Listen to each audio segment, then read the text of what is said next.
क्या आप जानते हैं गाड़ियों में जो पेट्रोल और डीजल इंजन यूज होता है उससे कौन कौन से पोल्यूटेंट्स बाहर आते हैं? इन पोल्यूटेंट्स का हमारे जीवन पे और इन्वायरमेंट पे क्या असर पड़ता है? इन पोल्यूटेंट्स को कम करने के लिए इंजन्स में कौन कौन सी टेक्नोलॉजी इस्तेमाल की जा रही है? हाय, मैं हूं संजय और आज मैं इस वीडियो में आपको बतलाने वाला हूं कि डीजल और पेट्रोल इंजन से कौन कौन से पोल्यूटेंट्स बाहर आते हैं, इनका हमारे जीवन पे और इन्वायरमेंट पे क्या असर पड़ता है और कौन सी ऐसी टेक्नोलॉजी है जिसका इंजन्स में इस्तेमाल करके हम इन पोल्यूटेंट्स की मात्रा को कम कर रहे हैं। जैसा कि आप स्क्रीन पे देख पा रहे हैं, इंजन से जो इमिशंस बाहर आते हैं उस इमिशंस में पहला जो पोल्यूटेंट है उसे हम HC या हाइड्रोकार्बन के नाम से जानते हैं। यह जो है अनबर्न्ड फ्यूल की वजह से पैदा होता है। वहीं carbon monoxide CO carbon monoxide की अगर बात करें तो कंबशन चैम्बर में अनकम्प्लीट कंबशन के वजह से इस पोल्यूटेंट का निर्माण होता है। तीसरा पोल्यूटेंट नाइट्रोजन ऑक्साइड की अगर बात करें तो इंजन के सिलेंडर में जब भी हाई टेम्परेचर और प्रेशर का सिचुएशन होता है उस दौरान नाइट्रोजन और ऑक्सीजन के रिएक्शन से इस पोल्यूटेंट का निर्माण होता है। वहीं पार्टिकुलेट मैटर की बात करें तो इसे हम सूट या स्मोक के नाम से भी जानते हैं। और पांचवा पोल्यूटेंट जिसे हम CO2 कार्बन डाइऑक्साइड के नाम से जानते हैं। जैसा कि आप सभी को पता होगा, हम जो सांस लेते हैं उस सांस में ऑक्सीजन अंदर ले जाते हैं और जो सांस छोड़ते हैं उसमें जो गैस होता है वो कार्बन डाइऑक्साइड होता है। मैं बता दूं कि डीजल और पेट्रोल इंजन में इन पोल्यूटेंट्स की मात्रा में काफ़ी अंतर होता है। जैसा आप स्क्रीन पे देख पा रहे हैं, गैसोलीन इंजन की अगर हम बात करें तो नॉक्स और पार्टिकुलेट मैटर की मात्रा कम, जबकि कार्बन मोनोऑक्साइड और हाइड्रोकार्बन की मात्रा ज़्यादा होती है। वहीं पे CO2 की मात्रा की अगर बात करी जाए तो बाकी पोल्यूटेंट से इसकी मात्रा अधिक होती है। डीजल इंजन की अगर हम बात करें तो यहाँ आप देख पा रहे हैं कि हाइड्रोकार्बन और कार्बन मोनोऑक्साइड की मात्रा कम, जबकि नॉक्स, पार्टिकुलेट मैटर और कार्बन डाइऑक्साइड की मात्रा अधिक होती है। पेट्रोल इंजन और डीजल इंजन अगर इन दोनों में कंपेयर किया जाए तो आप देख पा रहे हैं कि गैसोलीन इंजन में, पेट्रोल इंजन में नॉक्स और पार्टिकुलेट मैटर की मात्रा डीजल इंजन की तुलना में कम होती है, क्योंकि यहाँ पे आप देख पा रहे हैं नॉक्स और पार्टिकुलेट मैटर की मात्रा डीजल इंजन में ज़्यादा होती है। वहीं HC हाइड्रोकार्बन और कार्बन मोनोऑक्साइड डीजल इंजन में बात करें तो इसकी मात्रा कम, जबकि पेट्रोल इंजन की अगर हम बात करें तो कार्बन मोनोऑक्साइड और हाइड्रोकार्बन की मात्रा अधिक होती है। अब मैं बता दूं कि ये जो इमिशंस बाहर आते हैं, इन इमिशंस का, इन पोल्यूटेंट का हमारे ह्यूमन लाइफ पे और इन्वायरमेंट पे क्या असर पड़ता है। सबसे पहले मैं बात करूं कार्बन मोनोऑक्साइड की, तो कार्बन मोनोऑक्साइड जो है बहुत ही जहरीला गैस है और इसे अगर श्वास के द्वारा अंदर लिया जाए तो ये ब्लड में ऑक्सीजन को कैरी करने की क्षमता को कम करता है।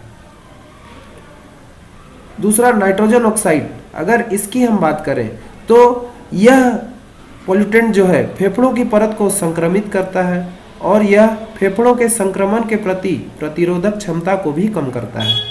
और वहीं नाइट्रिक एसिड रेन में भी कंट्रीब्यूट करता है, जो एनवायरनमेंट के लिए अच्छा नहीं होता है।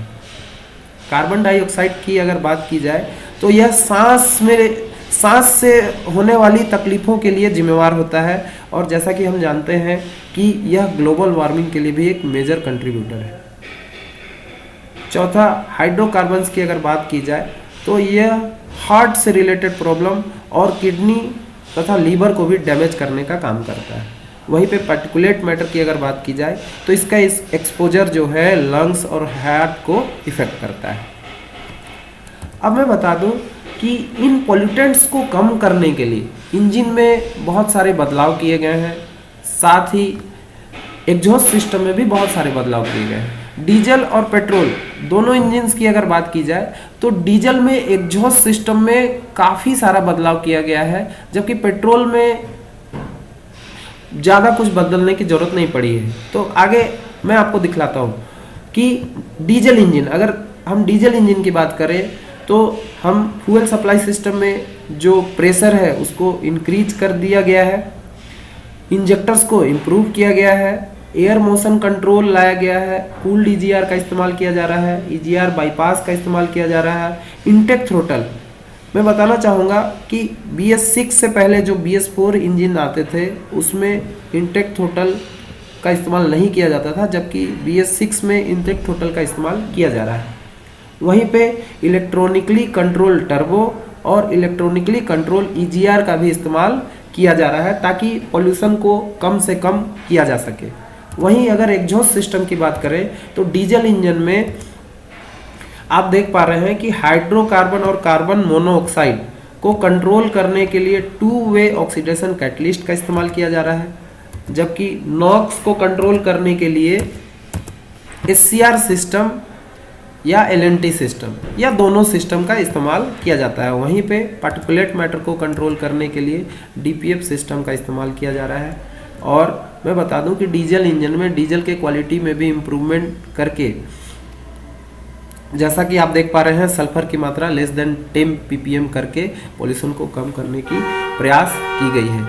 यहाँ पे आप देख पा रहे हैं ये जो SCR सिस्टम है या LNT सिस्टम है या DPF सिस्टम है, ये सिस्टम क्या है, कैसे काम करता है, इनका इस्तेमाल क्यों किया गया है, इसके लिए मैं अलग से एक सेपरेट वीडियो शेयर करूंगा जिसमें मैं आपको बतलाऊंगा कि ये सिस्टम में कौन कौन से कंपोनेंट होते हैं और ये कैसे काम करता है। अब मैं बतला दूं कि गैसोलीन इंजन में पॉल्यूशन को कम करने के लिए अब हम गैसोलीन डी इंजन का इस्तेमाल कर रहे हैं। इस इंजन में हम पेट्रोल को सीधे कंबशन चैम्बर में इंजेक्ट करने का काम करते हैं। इस तरह के इंजन का इस्तेमाल करके हम इंजन की इफिशिएंसी और उसकी पावर आउटपुट को बढ़ा रहे हैं, वहीं इमिशन को कम करने में भी काफ़ी मदद मिल रही है। और अगर एग्जॉस्ट सिस्टम की बात करें तो पेट्रोल इंजन में एग्जॉस्ट सिस्टम में बहुत बदलाव नहीं किया गया है। इसमें हम नॉक्स, कार्बन मोनोऑक्साइड और हाइड्रोकार्बन को कंट्रोल करने के लिए 3-वे कैटालिटिक कन्वर्टर का इस्तेमाल करते हैं। मैं उम्मीद करता हूं कि आपको ये जानकारी अच्छी लगी होगी। इस तरह की और भी जानकारियां अगर आप चाहते हैं मैं आपसे शेयर करता रहूं तो कमेंट करके बताएं और मेरे चैनल को सब्सक्राइब करें। Thank you.